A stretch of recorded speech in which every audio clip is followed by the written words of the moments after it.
नमस्कार मित्रांनो, स्वागत आहे तुमचं आताच्या ब्रेकिंग न्यूजमध्ये। मित्रांनो, वाहन मालकांसाठी एक चांगली बातमी आहे।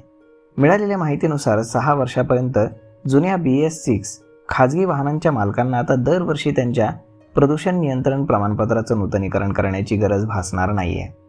सरकार त्याची वैधता 3 वर्षांपर्यंत वाढवण्याची योजना आखत आहे। 6 ते 10 वर्ष जुन्या BS6 वाहनांच्या मालकांना दरवर्षी त्यांच्या PUCचं नूतनीकरण हे करावं लागेल। 10 वर्षांपेक्षा जुन्या वाहनांना दर 6 महिन्यांनी PUCचं नूतनीकरण करावं लागेल असं सांगण्यात आलंय। या निर्णयाचा उद्देश वाहन मालकांवरील भार कमी करणं हा आहे।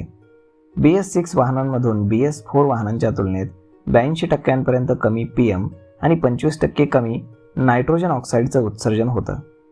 एका रिपोर्टनुसार मार्च 2020 पूर्वी उत्पादित केल्या जाणाऱ्या BS4 खाजगी वाहनांच्या मालकांना सध्याच्या वार्षिक नूतनीकरणाऐवजी दर 6 महिन्यांनी त्यांच्या PUCचं नूतनीकरण करावं लागणार आहे।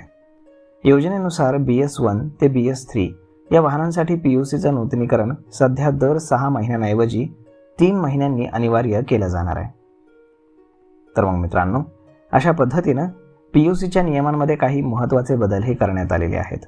काही वाहनांना सूट मिळालेली आहे, तर काही वाहनांना जरा जास्त PUCचं नूतनीकरण करण्याची अट टाकण्यात आली आहे। तर मग मित्रांनो, यावरती आपलं मत काय आहे तुम्ही आम्हाला कमेंट करून नक्कीच सांगा।